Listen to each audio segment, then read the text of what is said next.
السلام عليكم ورحمة الله وبركاته.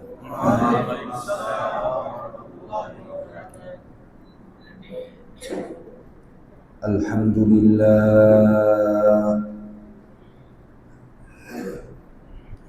الحمد لله نحمده ونستعينه ونستغفره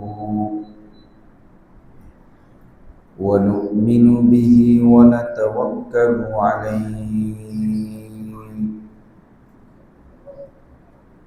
ونعوذ بالله من شرور أنفسنا ومن سيئات أعمالنا.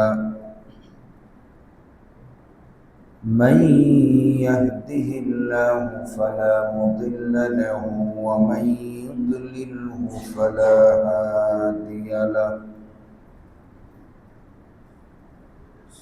ونشهد أن لا إله إلا الله وحده لا شريك له.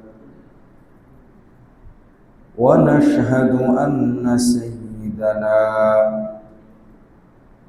وحبيبنا ومولانا محمدا عبده ورسوله الذي أرسله إلى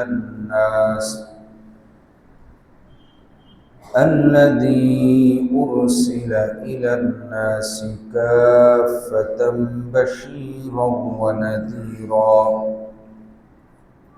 وداعيا إلى الله بإذنه وسراجا وقمرا منيرا.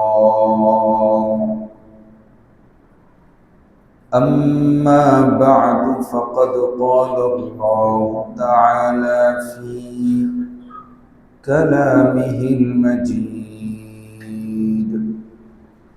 أعوذ بالله من الشيطان الرجيم. بسم الله الرحمن الرحيم.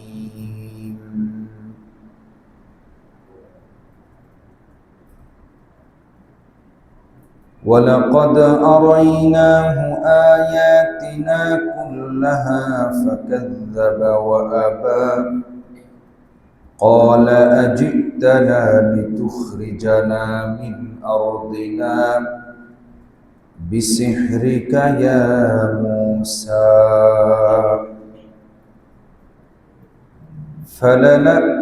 فلنأتينك بسحر مثله فاجعل بيننا وبينك موعدا لا نخلفه نحن ولا أنت مكانا سوى.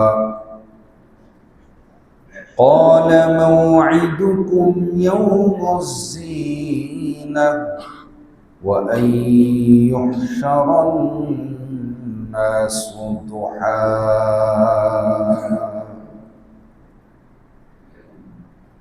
إلى آخر الواقعة. صدق الله مولانا العظيم.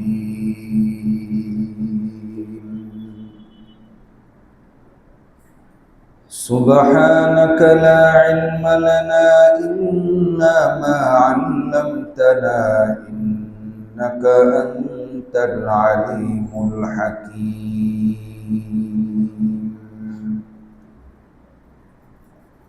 সকলেই মহব্বতের সাথে দুরূদ শরীফ পড়ি। আল্লাহুম্মা সাল্লি আলা মুহাম্মাদিন ওয়া আলা আলি মুহাম্মাদ কামা সাল্লাইতা আলা ইব্রাহিম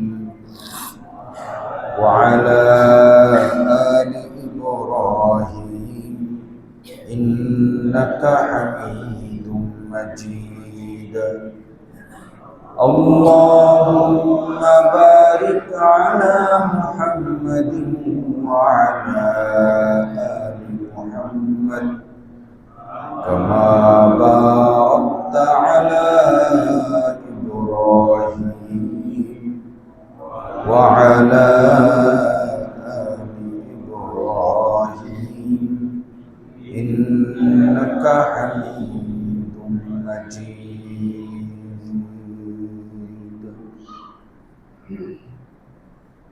আল্লাহ রাব্বুল আলামিনের দরবারে শুকরিয়া জানাই যে মহান সত্তা মহান রব্বুল আলামিন আমাদেরকে পবিত্র মাগরিবের নামাজ আদায় করার পরে আল্লাহর ঘরে মসজিদে বসে তার এই পবিত্র গ্রন্থ আল কোরআনের তাফসীর করা শোনার সুযোগ দান করেছেন। আমরা সকলেই ওই রব্বে করিমের শুকরিয়া আদায় করে বলি আলহামদুলিল্লাহ।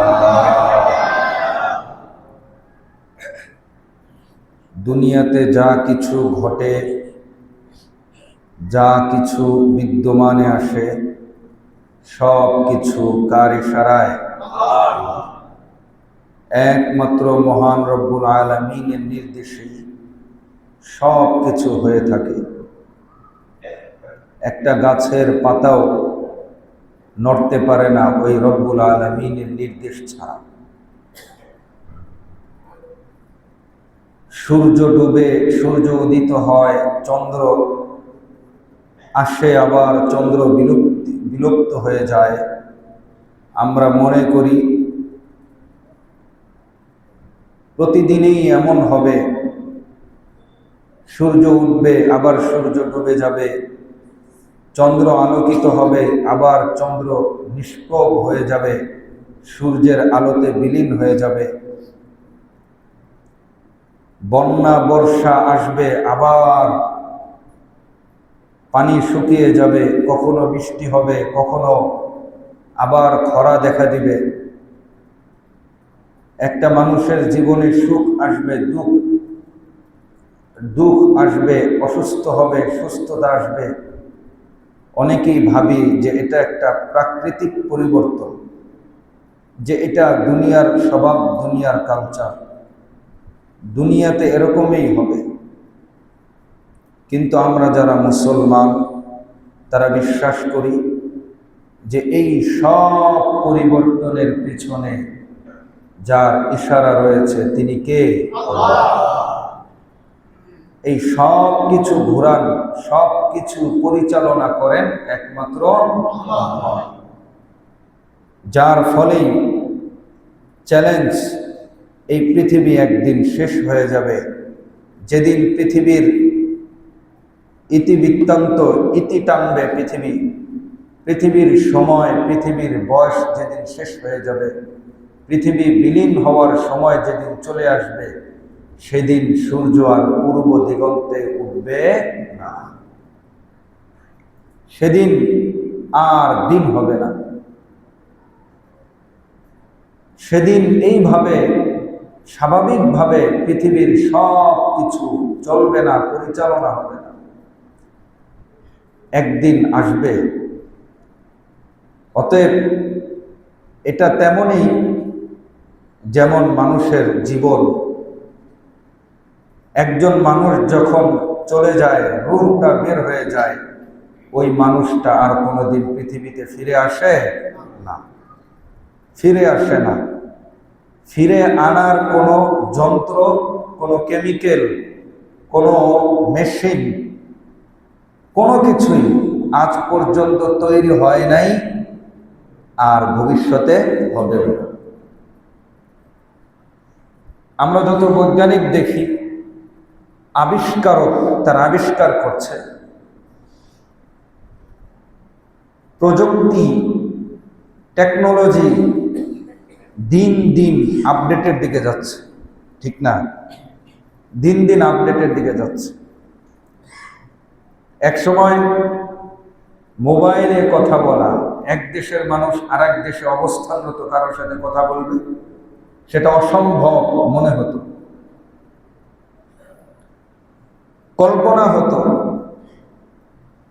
যখন মোবাইল আবিষ্কার হলো, ভিডিওতে দেখা যাওয়া সেটা আবার মানুষের কল্পনায় ছিল, সেটাও এখন বাস্তবে রূপ নিল। বিজ্ঞান হয়তো আরো অত্যাধুনিক মাধ্যম, অত্যাধুনিক বস্তু নিয়ে চিন্তা করছে, পৃথিবীটাকে আরো কেমন সহজ করা যায়, ডিজিটালাইজেশন করা যায়, আরো মানুষের উপায় উপকরণ মানুষের একেবারে মুখের সামনে নিয়ে আসা যায়। এই ব্যাপারে পৃথিবীর যারা বিজ্ঞান চর্চা করে তারা দিন রাত চেষ্টা করে যাচ্ছে,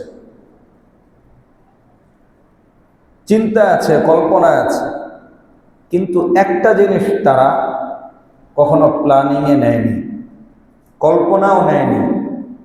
সেই জিনিসটা হলো মৃত্যু ব্যক্তিকে জীবিত করা যায় কিনা, মৃত ব্যক্তিকে জীবিত করা যাবে কিনা, এই ব্যাপারে একটু চেষ্টা করা দরকার।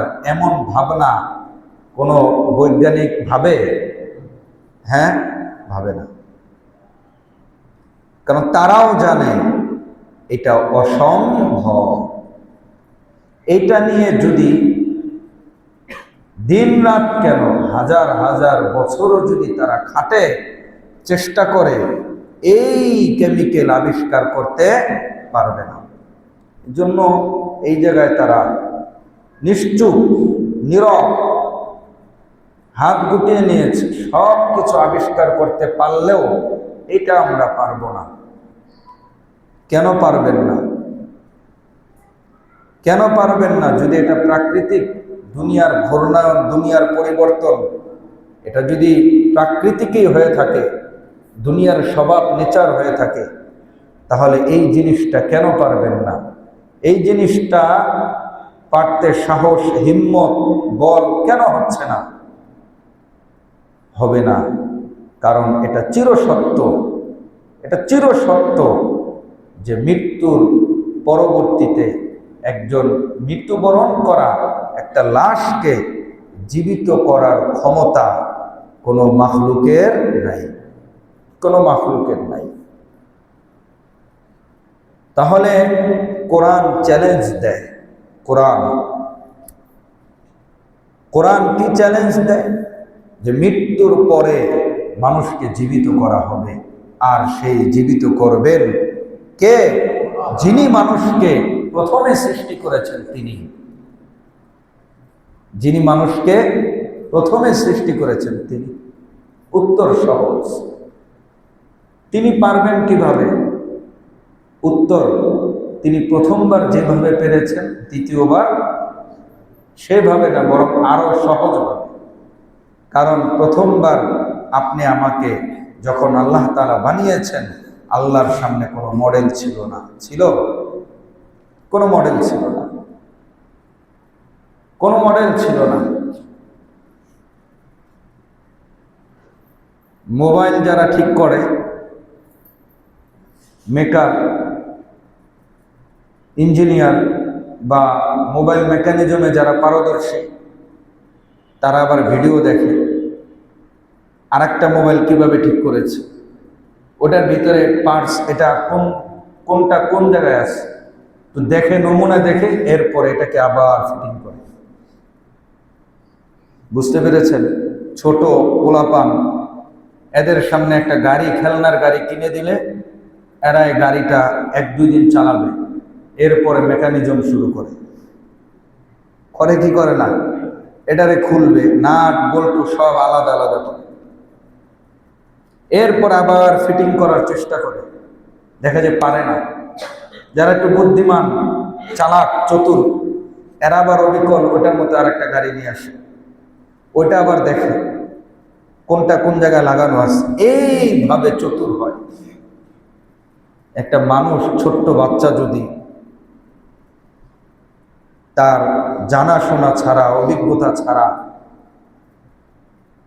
একটাকে দেখে আর একটা ফিটিং করতে পারে, মহান রব্বুল আলামিন আপনি আমাকে যিনি প্রথমবার সৃষ্টি করেছেন, কোনো ডিজাইন ছাড়া, কোনো মডেল ছাড়া, কোনো সুরত ছাড়া, তাহলে ওই রবের সামনে তো আপনি আমি চিত্রায়িত। আপনি আমার নাক, চোখ, কান, কোথায় কি আবরণ, কোথায় কি ঢং ফং, আল্লাহ তাআলা তো একবার তার স্মৃতিতে নিয়ে নিছেন। এবার আপনি আমি মাটির সাথে মিশে যাই, আর পানিতে ভেসে যাই, আর বাতাসে উড়ে যাই, ছিন্ন বিচ্ছিন্ন হয়ে যাই, যেখানেই যাই সেখান থেকে আল্লাহ রাব্বুল আলামিন পুঙ্খানুপুঙ্খানু পূর্ণ মানুষে পরিণত করে দিবেন। আবার নিয়ে আসবেন, আবার নিয়ে আসবেন। হিন্দু ধর্ম তারা জ্বালিয়ে দেয়, আগুনে ছারখার করে দেয়, ভস্ম বানিয়ে দেয়, মনে করে আগুনে পুড়ে ফেললে শেষ হয়ে যাবে, আল্লাহর টোকায় পাবে না, আল্লাহর খুঁজে পাবে না। এটা একমাত্র চরম নির্বুদ্ধিতা, তাদের চরম নির্বুদ্ধিতা, বেকুফ। কারণ তারা তো আল্লাহকে স্বীকার করে, সৃষ্টিকর্তাকে স্বীকার করে, শরীক করে, অন্য মূর্তি টূর্তিকে মানে। তাদের সৃষ্টিকর্তা যে আল্লাহ এটাও কিন্তু তারা মানে, কিন্তু তাকে যে আল্লাহ বানাইলেন, এবার আগুনে যতই জ্বালিয়ে পুড়ে ছারখার করে দেওয়া হোক, আল্লাহ যদি চান সেটাকে কি আবার তাজা করতে পারবেন না? আপনি আমাকে আবার সে মাটি থেকে আবার উঠাবেন। মিনহা খালাকনাকুম ওয়া ফিহা নুঈদুকুম মিনহা খালাকনাকুম, মাটি থেকে তোমাদেরকে আমি সৃষ্টি করেছি। ওয়া ফিহা নুঈদুকুম, এই মাটিতেই তোমাদেরকে আবার ফিরিয়ে নিয়ে যাব। ওয়া মিনহা নুখরিজুকুম তারাতান উখরা, ওই মাটি থেকে আবার তোমাদেরকে বের করে নিয়ে আসব, আবার মাটি থেকে বের করব, মাটি থেকে উঠাবো। এই একটা পরকাল হবে, মানুষের পুনরায় জীবন আবার আসবে, এটা একটা প্রমাণ আল্লাহ তাআলা বুঝাইলেন। হযরতে মূসা আলাইহিস সালাতু ওয়াস সালামকে এমন অনেক প্রমাণ দিলেন যে এইভাবে আপনি যুক্তি দিয়ে মানুষকে বুঝান, এভাবে বুঝান, যেই ধর্মের মানুষে মারা যাক, মুসলমান হোক, হিন্দু হোক, বৌদ্ধ হোক, খ্রিস্টান হোক, যেই ধর্মের মানুষে মারা যায়, সবাই তো এই ব্যাপারে একমত যে তাকে মাটির সাথে কি করে দাও, বিলীন করে দাও। এটার সাথে তো একমত। কাউকে তো বিমানে উঠিয়ে একেবারে উড়ন্ত বিমান থেকে ফেলে দেয় না, কোনো ধর্মে আছে এমন নাই। হয়তো চাপা মাটি দেয়, অথবা যে হিন্দু যেমন পুরে ছারখার করে একেবারে মাটির সাথে মিশে দেয়, সেটা মাটির সাথে মিশে যায়। যেই ধর্মের মানুষে মারা যায়, মানুষের আসল ঠিকানা কোথায়? মাটি। আসল ঠিকানা মাটি, আসল ঠিকানা মাটি। এই মাটি থেকে যেহেতু রব্বুল আলামিন প্রথমবার সৃষ্টি করেছেন, দ্বিতীয়বার আবার এই মাটি থেকে উঠাবে। তো এই যুক্তি হযরত মূসা আলাইহিস সালামকে বললেন যে এটা বুঝাও, দেখো মানুষ বুঝে কিনা। কিন্তু হযরতে মূসা আলাইহিস সালামের উম্মত যারা নাফরমান, তাকে মানতে চাইলেন না, তারা বললেন قال أجئتنا لتخرجنا من أرضنا بسحرك يا موسى। হযরতে মূসা আলাইহিস সালাম যখন লাঠি নিক্ষেপ করে সাপ প্রদর্শন করলেন, কওমে ফিরাউনের জাতি উত্তর দিল, আজিতানা, এমন জাদু তুমি আমাদের সামনে নিয়ে এসেছো, লিতুখরিজানা মিন আরদিনা বিসিহরিকা ইয়া মূসা, ও মূসা তুমি তোমার জাদু দিয়ে আমাদেরকে কোন ধর্মের দাওয়াত দিয়ে এই জমিন থেকে আমাদেরকে বের করে দিতে চাও? সত্যের দাওয়াত দিচ্ছিলেন, তারা ভাবলো যে আমাদেরকে হয়তো জমিন থেকে, এখান থেকে বিতাড়িত করবে, জমিন থেকে, এই দেশ থেকে আমাদেরকে নিয়ে যাবে। তারা ভেবেছিল এটা। ফালানাতিয়ান্নাকা বিসিহরিম মিসলিহি ফাজআল বাইনানা ওয়া বাইনাকা মাওঈদা। ফিরআউন বলল, তুমি যেহেতু জাদু প্রদর্শন করেছো, ফালানাতিয়ান্নাকা, আমরা ওরকম তোমার মতো জাদু আমরা দেখাবো। তোমার এই জাদুর সামনে, আমাদের জাদুর সামনে তোমার জাদু টিকবে না, লড়াই হবে। এবার জাদু প্রদর্শন হবে, তুমি জাদু দেখাবে, আমরাও জাদু দেখাবো, দেখব কার জাদু শক্তিশালী। এই ঘটনা আপনারা জানেন যে ফেরাউন তার জাদুকর যারা পারদর্শী, জাদুতে পারদর্শী, এরকম বিজ্ঞ বিজ্ঞ জাদুকর তাদেরকে নিয়ে আসলো। ফেরাউন হযরত মূসা আলাইহিস সালামের কাছে প্রস্তাব দিল যে একটা জায়গা নির্ধারণ করো, যেই জায়গায় তুমি তোমার জাদু প্রদর্শন করবে, আমি আমার যে শক্তি আছে, জাদুকর আছে, তাদেরকেও উপস্থাপন করব। এবার তোমার জাদু আর আমাদের জাদু লড়াই হবে, দেখব কার জাদু টিকে, কার জাদু টিকে। ফেরাউনের ধারণা তো ছিল, শুধু ধারণা নয়, বিশ্বাস ছিল, এক মূসা, তার একটা জাদু আর আমার শত শত হাজার হাজার জাদুকর, এদের সামনে মূসার এই জাদু টিকবে না। ফেরাউন এটা বুঝে নাই যে মূসা তো একা লড়তেছে না, হযরতে মূসা একা লড়ছেন না, তাকে লড়াচ্ছেন কে? আল্লাহ। তাকে আল্লাহ লড়াচ্ছেন, তিনি আল্লাহ নির্দেশে লড়ছেন। আল্লাহু আকবার কবীরা। সে জাদু, একটা হচ্ছে জাদু আর একটা মুআজিজা, বুঝবেন ভালো করে। একটা জাদু আর একটা হচ্ছে মুআজিজা, দুইটার মধ্যে পার্থক্য আছে। জাদু একটা নির্দিষ্ট গণ্ডির মধ্যেই তার প্রভাব থাকে, বুঝতে পেরেছেন?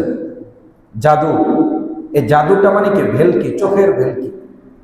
জাদুকর যেই জায়গা পর্যন্ত সে এই ভেলকি দিয়ে রাখবে, টার্গেট করে রাখবে, ওই সীমানার মধ্যে যারা থাকবে তারাই চোখে ওইটা দেখবে, লাঠি সাপ দেখবে, তিনটা বল, দুইটা বল দেখবে, হাতে কিছু থাকলে সেটা দেখাবে কিছু নেই, আবার কিছু নাই দেখাবে অনেক কিছু আছে, 50 টাকা দেখাবে 500 টাকা হয়ে গেছে। এটা একটা তার সীমানা, এই সীমানার মধ্যে যারা থাকবে তাদেরকেই শুধু এটা দেখাতে পারবে। এটা হচ্ছে জাদুর বাস্তবতা। আর মুআজিজা যেটা, মুআজিজা যেটা অলৌকিক ব্যাপার, আল্লাহর ইশারায় হয়, সেটা পৃথিবীর সবাই এক প্রান্তে যে যেমন দেখবে, অপর প্রান্ত থেকে ওরকমই দেখবে। এটা কোনো চোখের ভেলকি নয়। যার কারণে মুহাম্মদ সাল্লাল্লাহু আলাইহি ওয়াসাল্লাম মক্কায় বসে তিনি হাতের ইশারা দিলেন, চাঁদ 2 টুকরা হয়ে গেল। মিশর, ইয়ামান, সিরিয়া, শাম, সব জায়গার মানুষ ওই চাঁদকে 2 টুকরোই দেখেছে, সবাই দেখেছে।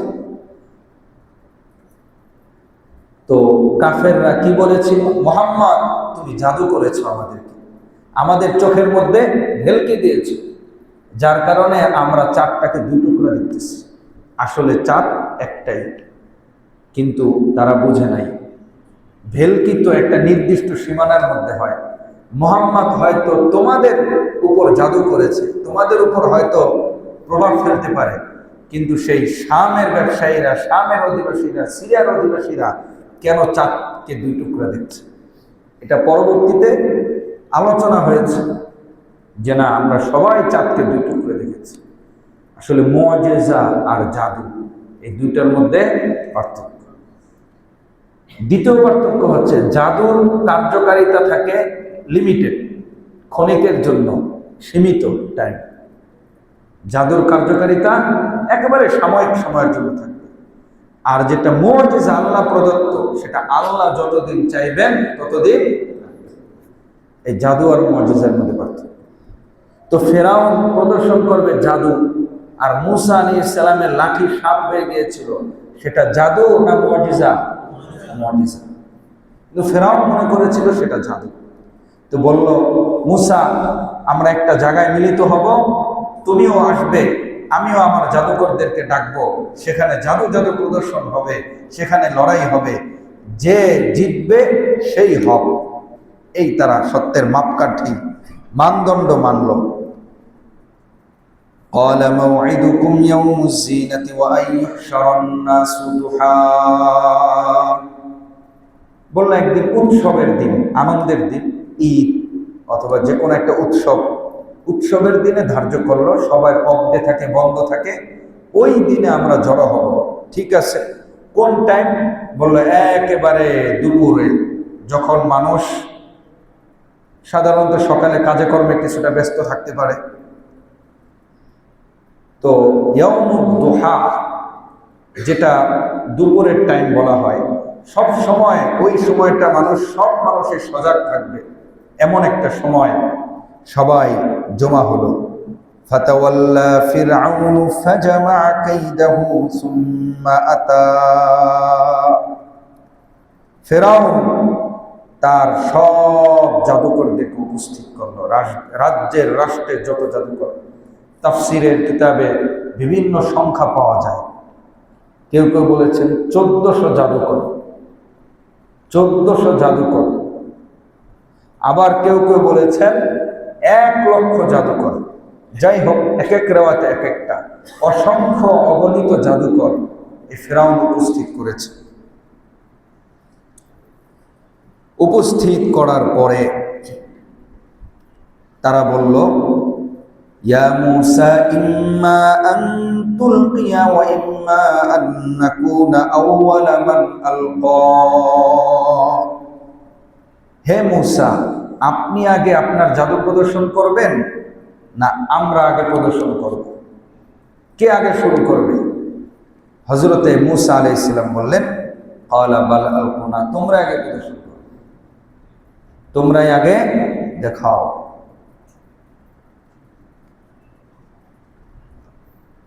আল্লাহু আকবার কাবীরা। ফাইদা হিবালুহুম ওয়া ইসিয়ুহুম ইউখায়্যালু ইলাইহি মিন সিহরিহিম আন্নাহা তাসআ। সমস্ত জাদুকর তারা তাদের হাতে রশি ছিল, রশি নিয়ে আসছে। এই রশিগুলো, লাঠি আর রশি মাটিতে নিক্ষেপ করলো। সাথে সাথে সবগুলো লাঠি আর রশি সাপে পরিণত হয়ে লাফালাফি করা শুরু করলো। পুরো মাঠে সাপ। فأوجس في نفسه خيفة موسى। হযরতে মূসার অন্তরে সামান্য ভীতি সঞ্চার হলো, হালকা ভয়। এই ভয়টা কেন আসে? তিনি তো নবী মূসা, আল্লাহ তো তাকে নবী বানিয়ে পাঠিয়েছে এবং তিনি বিজয় হবেন, এই সুসংবাদ তো আল্লাহ তাকে দিয়েছিলেন। তারপরও কেন ভয় পেলেন? এটা প্রশ্ন জাগে না? এই ভয়টা হচ্ছে মানবিক ভয়, স্বাভাবিক ভয়। এটা কেমন? হুট করে কিন্তু কাউকে ভয় দেখানো যায়। আপনি আমার সামনে ঠাস করে যদি একটা জিনিস পড়ে, যে অন্য ধ্যানে ছিল বা অন্য ধ্যানে থাকবে, কিন্তু একটা আওয়াজে আত্মা থমকে যাবে। এরকম সব কিছুই একটা মানবিক, একটা নিজের অজান্তে অনিচ্ছাকৃত অনেক সময় শরীরটা কেঁপে ওঠে, আতঙ্কিত হয়ে যায়, যেটা মানুষের সাধ্যের বাহিরে। তো মূসা আলাইহিস সালাম যে ভয়টা পেয়েছিলেন সেটা ছিল তার সাধ্যের বাইরে, অনিচ্ছাকৃত একটু থমকে গেলেন, হালকা থমকে গেলেন। তার সাহস তো আছেই। আল্লাহ তাআলা ডাক দিয়ে বললেন, কুলনা লা তাখাফ ইন্নাকা আনতাল আ'লা। মূসা, তুমি ভয় পেও না, নিশ্চয়ই তুমি বিজয়ী হবে। ইন্নাকা আনতাল আ'লা। এই সুসংবাদ থেকে আমরা এই বিশ্বাস অন্তরে লালন করতে পারি, হকের পক্ষে যারাই থাকবে, দ্বীনের মধ্যে যারাই অটল অবিচল থাকবে, হক নিয়ে হকের ঝান্ডা যারাই সমুন্নত রাখবে, তাদের সামনে বাহ্যিক চর্ম দৃষ্টিতে শত্রু যতই শক্তিশালী হোক না কেন, সংখ্যায় যতই বেশি হোক না কেন, আতঙ্কিত হওয়ার কোনো কারণ নাই। তুমি যদি একেবারে সাহস নিয়ে, আল্লাহর উপর পূর্ণ আস্থা নিয়ে, মূসা যে বিশ্বাস অন্তরে লালন করেছিলেন, সেই বিশ্বাস আর সাহস নিয়ে যদি তুমি সামনে এগিয়ে যেতে পারো, তুমিও বিজয়ী হবে, তুমিও বিজয় হবে। কোনো কোনো সন্দেহ নেই। কারণ হযরতে মূসা আলাইহিস সালাম এখন নাই, নবীও আসবেন না, রসুলও আসবেন না, এটা তো নিশ্চিত। হ্যাঁ, তাই বলে মূসা যে সাহায্য পেয়েছিলেন সেই সাহায্য আসবে না এমন কি কোনো কথা আছে? কারণ মূসা আসবেন না, নবী আসবেন না, রসুল আসবেন না, কিন্তু যেই আল্লাহ সাহায্য করেছেন সেই আল্লাহর সাহায্য তো কিয়ামত পর্যন্ত পৃথিবীতে থাকবে। সে আল্লাহ তো আছে, সে আল্লাহ তো অনবরত পৃথিবীর সব জায়গায় আছে, আর কি নাই? বলে আরে মূসার ঈমান, মুহাম্মদের ঈমান, মুহাম্মদ সাহায্য পেয়েছেন, মূসা সাহায্য পেয়েছেন, তাই বলে কি আমি পাবো? পাবেন না কেন? পাবো না কেন? কারণ মূসা আলাইহিস সালাম না আসতে পারেন, মুহাম্মদ সাল্লাল্লাহু আলাইহি সাল্লাম না আসতে পারেন, কিন্তু তাদেরকে যেই রব সাহায্য করেছেন সেই রবের রহমত, সাকিনা, সাহায্য, নুসরত অনবরত প্রত্যেকটা মুমিনের সাথেই থাকে, প্রতিটি মুমিনের সাথেই থাকে। আমরা সেই মুমিন যদি হতে পারি, আল্লাহ তাআলা আমাদের সকলকে কবুল করে নেন। হকের সাথে থাকবো তো ইনশাআল্লাহ, হক নিয়ে থাকবো তো ইনশাআল্লাহ। ইন্নাকা আনতাল আলা, যেই থাকবে হক নিয়ে, আল্লাহ তাআলা শুধু মূসাকে কথার কথা বলছে যে তুমিই বিজয় হবে। যেন প্রত্যেকটা হকের উপর অটল অবিচল আল্লাহর বান্দাকে বলতেছেন ইন্নাকা আনতাল আলা, তুমিই বিজয় হবে, তুমিও বিজয় হবে, তুমিও বিজয় হবে, তুমিও বিজয় হবে। থাকো হকের উপর, সফল হবে, এর মধ্যে কোনো সন্দেহ নেই। وَأَلْقِ مَا فِي يَمِينِكَ تَلْقَفْ مَا صَنَعُوا إِنَّمَا صَنَعُوا كَيْدُ سَاحِرٍ وَلَا يُفْلِحُ السَّاحِرُ حَيْثُ أَتَى। আল্লাহ রাব্বুল আলামিন বললেন, মূসা তোমার হাতে যাই আছে সেটাই নিক্ষেপ করো। চাই তারা হাজার হাজার হতে পারে, লক্ষ লক্ষ হতে পারে, তাদের সংখ্যা অনেক বেশি হতে পারে, তোমার একটা সাপে আমি আল্লাহ এমন শক্তি দিয়ে দিব সমস্ত সাপকে গিলে খেয়ে ফেলবে। তুমি নিক্ষেপ করো তোমার হাতে থাকা এই লাঠি, সাপে পরিণত হয়ে যাবে। তালকফ মা সানাউ, তারা যা আবিষ্কার করেছে, তারা যে প্রদর্শন করেছে সবগুলোকে গিলে খেয়ে ফেলবে একটা সাপে। ইন্নামা সানাউ কাইদু সাহির, কারণ তারা যেগুলো প্রদর্শন করেছে সেটা তো জাদু, সেটা কি জাদু। আর আমি আল্লাহ যেটা প্রদর্শন করাচ্ছি সেটা কি মুজিজা। মুজিজা সব সময় থাকে, জাদু অস্থায়ী। মুজিজা সবার উপর সেই মুজিজা প্রভাব শক্তি বিস্তার করতে পারে, আর জাদু সীমিত সময়ের জন্য সীমিত কিছু মানুষের উপরে প্রভাব ফেলতে পারে। ওয়ালা ইউফলিহুস সাহিরু হাইসু আতা, এই জাদুকর যেভাবেই আসুক, যেখান দিয়ে আসুক, যে শক্তি নিয়ে আসুক, কোনোদিন সফল হবে না, কখনো সফল হবে না, কখনো সফল হবে না। আল্লাহু আকবার। ফাউলকিয়াস সাহারাতু সুজদাা, সাথে সাথে মূসা আলাইহিস সালামের এই সাপ সবগুলোকে খেয়ে ফেলল, সবগুলোকে খেয়ে ফেলল।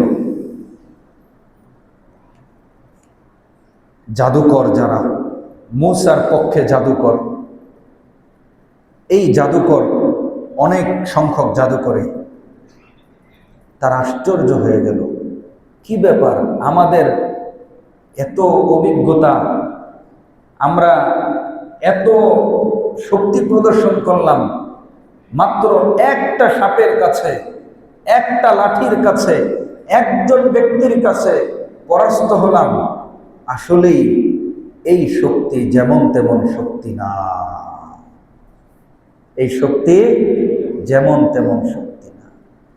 এই শক্তির পিছনে নিগূঢ় কোনো রহস্য আছে, এই শক্তির পিছনে কারণা করার শক্তি আছে, এই শক্তির পিছনে কোনো না কোনো সত্তা আছে যেই সত্তাকে আমরা চিনতে পারিনি। এই তাদের দিলে টাচ করলো। কি ব্যাপার? একটু জানবো। এই শক্তি একটু টাচ করলো, তখন অধিকাংশ জাদুকর এই অনুভূতি ফিরে পেল যে এর পেছনে, মূসার পিছনে অন্য কোনো শক্তি আছে, যে শক্তিটাকে আমরা চিনতে পারিনি। ক্বালা আমানতুম লাহু ফাউলকিয়াস সাহারাতু সুজদাা ক্বালু আমান্না বিরাব্বি হারুন ওয়া মূসা। সাথে সাথে অধিকাংশ জাদুকর সেজদায় লুটে পড়ল এবং বলল, আমরা ঈমান আনলাম মূসা এবং হারুনের রবের উপর। এই তারা ঈমান এনে ফেলল। ফেরাউন সে তো খিটখিটাচ্ছে, কি ব্যাপার? আমি আমার পোষা জাদুকর, যাদেরকে রাষ্ট্রীয় খরচ দিয়ে এতদিন পাললাম লাললাম, রাষ্ট্রীয়ভাবে যে জাদুকরদেরকে আমি তত্ত্বাবধান করলাম, সেই জাদুকররা দেখে আজকে মূসার ভক্ত হয়ে গেল, মূসার প্রতি ঈমান আনলো। কি ব্যাপার? রাগে ক্ষিপ্ত হয়ে বলল, আমার অনুমতি ছাড়া তোমরা ঈমান এনেছো? ক্বালা আমানতুম লাহু ক্বাবলা আন আযানা লাকুম ইন্নাহু লাকাবীরুকুমুল্লাযী আল্লামাকুমুস সিহর। আমার অনুমতি এর পূর্বেই তোমরা ঈমান এনে ফেলেছো। ফালা উকাত্তিআন্না আইদিয়াকুম ওয়া আরজুলাকুম মিন খিলাফ ওয়া লা উসাল্লিবান্নাকুম ফি জুযু'আন নাখ। ফিরআউন বলল, তোমরা যারা যারা ঈমান এনেছো সকলকে অ্যারেস্ট করে শাস্তি দেওয়া হবে। কি শাস্তি? তোমাদের হাত এবং পা বিপরীত দিক থেকে কেটে ফেলা হবে। ডান হাত বাম পা। বুঝতে পেরেছেন শাস্তি? এই যে সমস্ত জাদুকররা মাত্র ঈমান এনেছে, তাদের উপর নির্যাতনের স্টিম রুলার। কি নির্যাতন? ফেরাউন বলতেছে, আমি অবশ্যই তোমাদের হাত পা বিপরীত দিক থেকে কেটে তোমাদেরকে শুলিতে চড়িয়ে মারব। শুধু হাত পা কাটবে না, কেটে শুলিতে চড়াবে, শুলিতে চড়িয়ে এরপরে মেরে ফেলবে। এটা ফেরাউনের ঘোষণা। কারণ ডান হাত বাম পা কেটে ফেলবে। ওয়ালা উসাল্লিবান্নাকুম ফি জুযু'আন নাখ ওয়ালা তা'লামুন্না আইয়ুনা আশাদ্দু আযাবান ওয়া আবকা। এরপরে তোমরা জানতে পারবে যে শক্তির দিক থেকে আমি ফিরআউনের শক্তি বেশি না মূসার শক্তি বেশি। সেই শাস্তি দিবে। উপস্থিত মুমিন, এখন যারা মুমিন হলেন, মুসলমান হলেন, তারা বললেন, দেখেন উত্তরে কি বলল। এত হুমকি ধমকি, জীবন চলে যাবে, তারপরও কি বললেন তারা? ক্বালু লান নুসিরাকা আলা মা জাআনা মিনাল বায়িনাত ওয়াল্লাযী ফাতারানা। তারা বলল, আমাদের কাছে যে সত্য স্পষ্ট হয়েছে এবং যেই সত্তা আমাদেরকে সৃষ্টি করেছেন তার উপর, ওই সত্যের উপর কখনো তোমাকে বিজয়ী করব না, তোমাকে প্রাধান্য দিব না। আমরা তোমার শাস্তি মেনে নিতে রাজি, তারপরও আমাদের সত্তা এবং মূসার এই সত্য ধর্মকে আমরা ভুলুণ্ঠিত হতে দিব না। এমন নির্যাতন তো আমাদের উপর আসে না, আসছে যে নামাজ পড়তে গেলে, হ্যাঁ, দিনের উপর চলতে গেলে কেউ মেরে ফেলবে, কেউ হাজার হাজার টাকা ট্যাক্স চাচ্ছে। এরকম নির্যাতন তো আসেনি, এমন বাধা নিষেধ তো আমাদের দেশে নাই। আছে? তারপর আমরা দিন পালন করি না। আর তারা ঈমানের স্বাদ কেমন পেলেন, বুঝলেন যে ফেরাউনের ঘোষণা হাত পা কেটে ফেলবে, শুলিতে চড়িয়ে মারবে, তারপরও বললেন, তুমি আমাদেরকে শাস্তি দিতে পারো, কিন্তু আমাদের কাছে যে সত্য এসেছে সেই সত্য কোনোদিন ত্যাগ করব না, ছাড়ব না। ফাকদি মা আনতা কাজ, তোমার যা ইচ্ছা করতে পারো। ইন্নামা তাকদি হাদিহিল হায়াতুদ দুনিয়া হায়াতুদ দুনিয়া, তবে তুমি যাই করবে, তোমার যত ক্ষমতায় আছে, যত শক্তি আছে, যত শাস্তির ধরন আছে, এই সবগুলো বাস্তবায়ন করতে পারবে আমাদের উপর এই দুনিয়াতে। এই দুনিয়াতে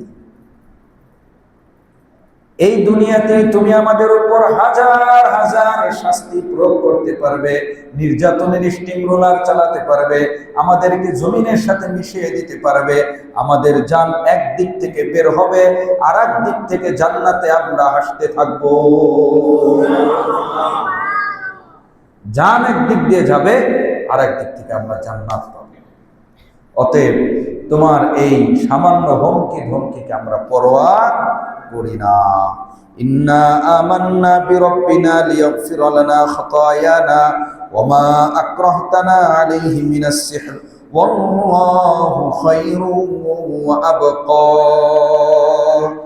তারা বললেন, নিশ্চয়ই আমরা আমাদের ওই রবের প্রতি ঈমান এনেছি, যেই রব আমাদের জীবনের সমস্ত গুনাহগুলো মাফ করে দেওয়ার ক্ষমতা রাখেন। ওই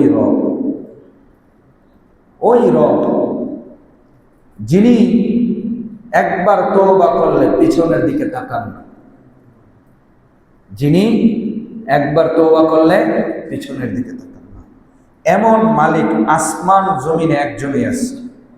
আমার কথা ভালো করে বুঝবেন, এমন একজনেই মালিক আছেন আসমান জমিনে, যিনি একবার কাউকে মাফ করে দিলে পিছনের দিকে তাকান না। পৃথিবীতে এমন খুঁজে পাবেন না, এমন খুঁজে পাবেন না। রাষ্ট্রের অধীনস্থ কেউ, প্রশাসনের কেউ অন্যায় করেছে, অর্থাৎ সরকারের বিরুদ্ধে সে একটা অবস্থান নিয়েছে, অ্যারেস্ট হওয়ার পরে এই মামলা, 5 বছর আগে আর একটা আকাম ঘটাইছে ওই মামলাও, 3 বছর আগে আর একটা করেছে ওইটাও, অমুক দিন সেটা করেছে, সাথে সাথে 10টা 15টা 20টা পিছনের মামলাগুলো হাজির হয়ে যায় কি যায় না? কর্মচারী মালিকের সাথে একদিন বড় ধরনের একটা অবাধ্যতা করেছে, অমান্যতা করেছে। মালিক বলল, আজকে তোরে খাইছি, তোকে ধরলাম, আজকে তোর খবর আছে, কারণ তুই অপরাধ একদিন করিসনি, তুই অমুক অমুক দিন অপরাধ করেছিলি। পিছনের সব হিস্টোরি দুনিয়ার মালিকরা টানে কি টানে না? সবাই টানে।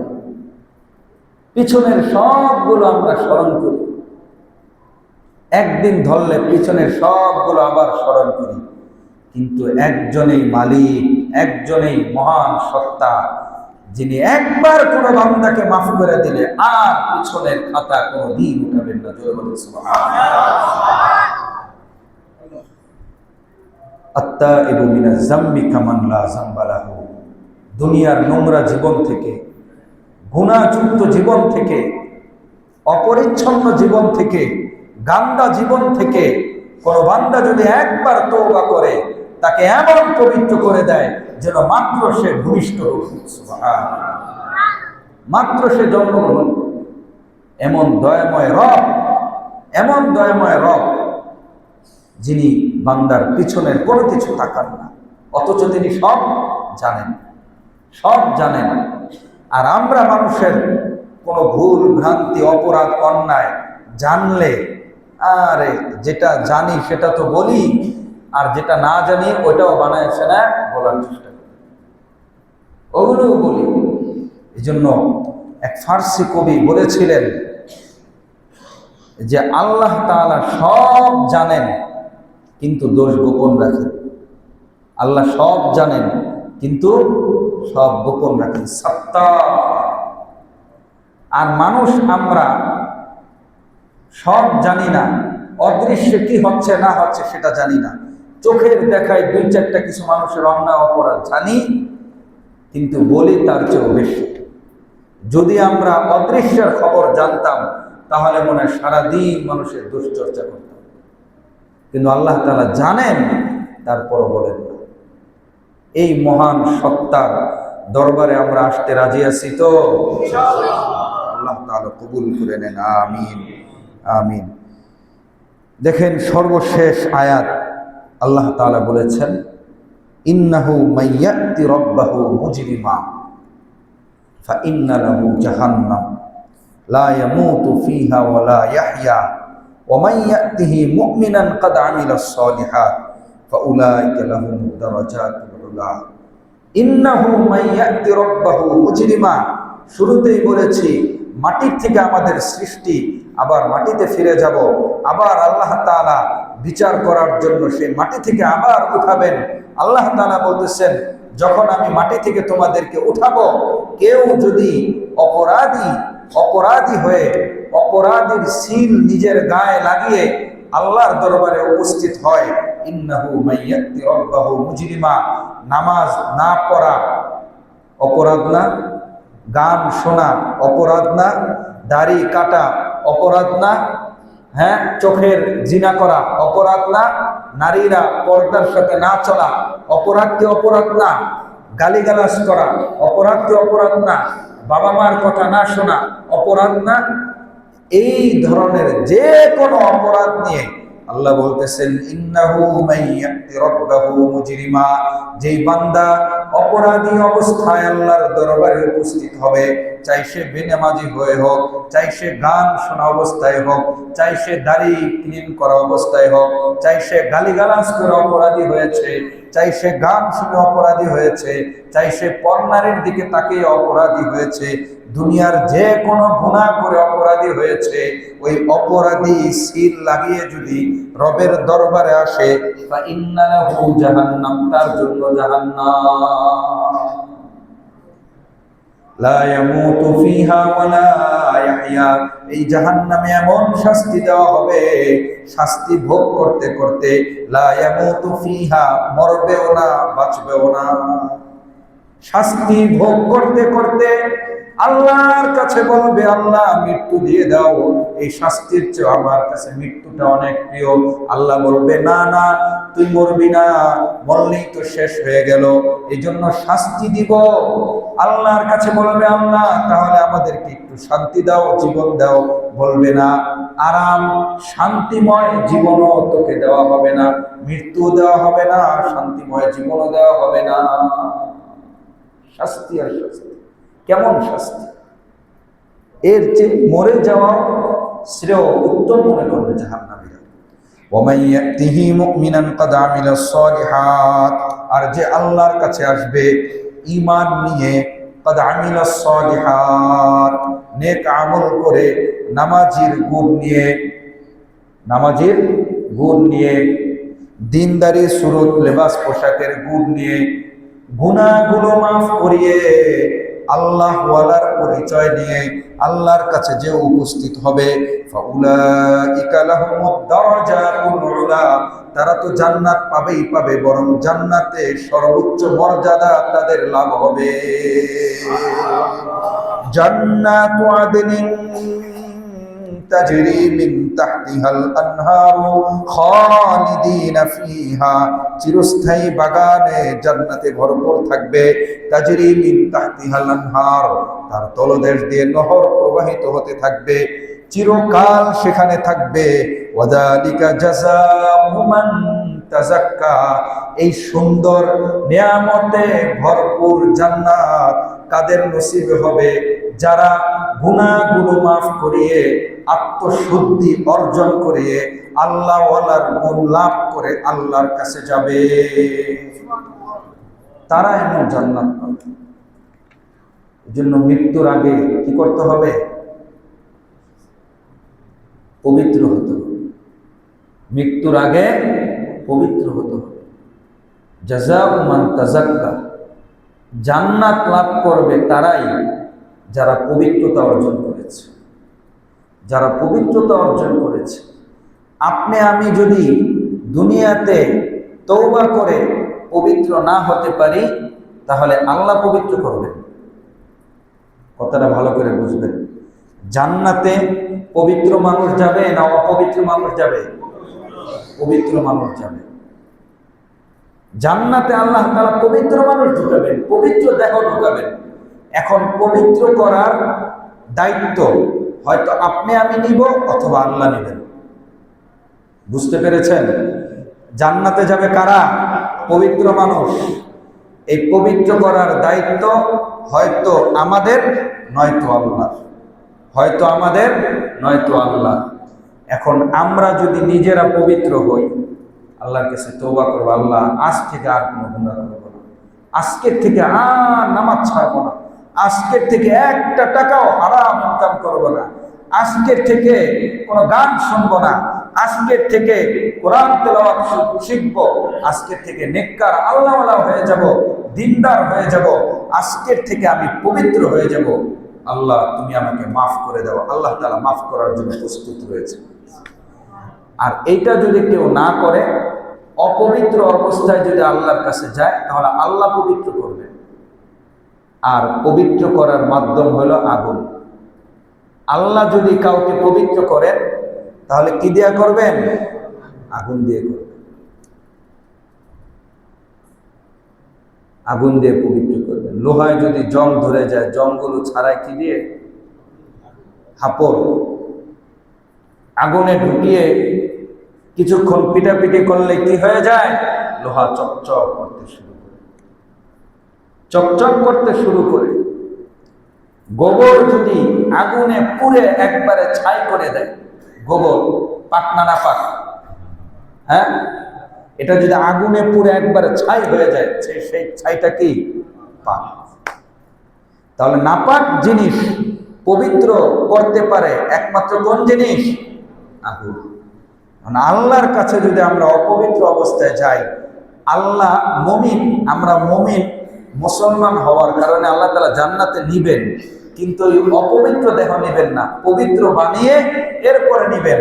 আর আল্লাহর হাতে যদি আমরা নিজেদেরকে পবিত্র করার দায়িত্ব আল্লাহর হাতে দেই, তাহলে বিপদ নাকি? চরম বিপদ, চরম বিপদ। আল্লাহ পবিত্র করবেন কি দিয়ে? আগুন দিয়ে। প্রিয় ভাইরা আমার, আল্লাহ সেই রিস্ক নিবেন না। আল্লাহ প্রত্যেকের আমাদের পবিত্রকরণের দায়িত্ব আমাদের সকলের উপর দিয়ে দিচ্ছেন। সহজ। পবিত্র হওয়াটা একেবারেই সহজ। সেটা হলো তওবা করি, নিজের পিছনের জীবন থেকে ফিরে আসি, ইনশাআল্লাহ যিনি পবিত্র করে দিবেন তিনি কে? আল্লাহ তাআলা আমাদের সকলকে পবিত্র জীবন দান করেন। আমিন।